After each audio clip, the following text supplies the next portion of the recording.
Assalamualaikum warahmatullahi wabarakatuh. Perkenalkan, nama saya Fitri Rahmadani dari tingkat 1B Kebidanan Medan. Dan NIM saya P0752442162. Di sini saya ingin menjelaskan tentang perubahan reproduksi fisiologi pada masa nifas. Dan di sini saya ingin menjelaskan pada video praktikum mata kuliah fisiologi kehamilan bayi baru lahir dan masa nifas. Terima kasih dan saksikan video saya selanjutnya ini.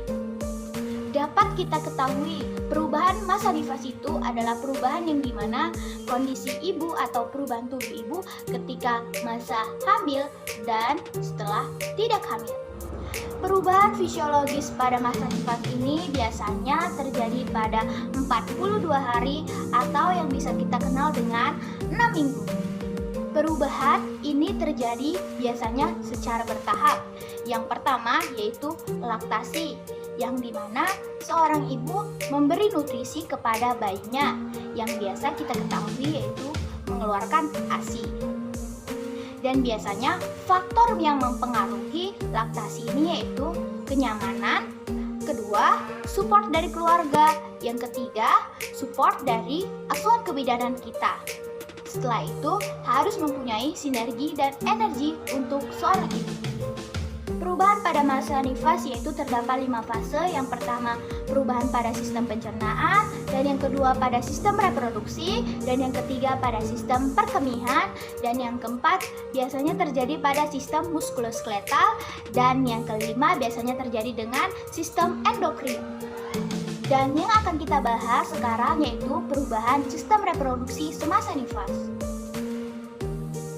Perubahan sistem reproduksi pada masa nifas yang pertama ada yang bisa kita ketahui berhubungan dengan pengerutan rahim yang biasa kita ketahui dengan involusi.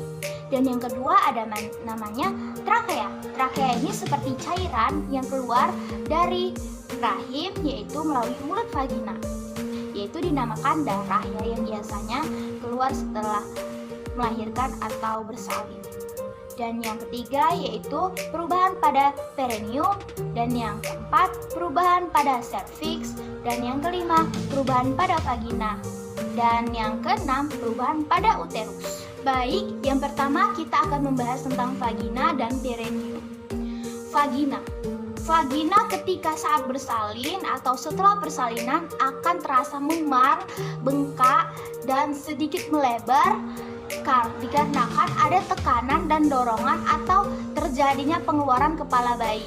Maka biasanya terjadinya trauma di area vagina. Setelah itu, tonus vagina akan kembali pulih di saat setelah hari pertama dan hari kedua postpartum.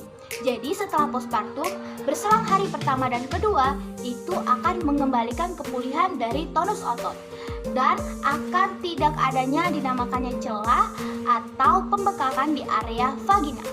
Baik, setelah tonus ototnya pulih dan rugainya mengecil, tetapi ruangan vagina masih tetap lebar dikarenakan bekas pengeluaran bayi tadi. Ketika rugainya dan tonus ototnya mengecil, tetapi vagina akan terasa lebih lunak dibandingkan sebelum melahirkan. Dan biasanya vagina terasa lebih bengkak atau memar atau nyeri, itu akibat trauma vagina yang dimana vagina tersebut terkejut saat pengeluaran kepala bayi, bisa jadi. Tetapi bisa juga dikarenakan penggunaan alat dalam persalinan seperti vakum ekstraksi dan forceps. Itu dapat juga beresiko membuat trauma vagina. Sekarang kita akan membahas perineum. Perineum adalah batasan antara vagina dan antara rektal. Di sini perineum ini biasanya terjadinya regang atau terasa lebih besar dan terasa lebih memar gitu ya. Biasanya terjadi seperti itu pas setelah persalinan. Setelah itu, setelah dia meregang, walaupun seorang ibu tadi tidak adanya robekan pada perineum, tetapi perineum itu akan terasa lebih regang juga dan akan terasa lebih memar dikarenakan adanya tekanan dari kepala janin sehingga terjadinya memar terhadap perineum. Baik, kita seorang bidan harus mengetahui hal ini. Biasanya seorang ibu akan malu-malu ketika kita ingin melihat perineumnya. Tetapi jika ada uji klinis lainnya, itu mungkin tidak akan malu-malu. Dan kita sebagai seorang bidan, kita harus memberi paparan seperti asepsis, antisepsis, dan investigasi. Setelah itu, bidan juga harus memberitahukan asuhan ke bidannya.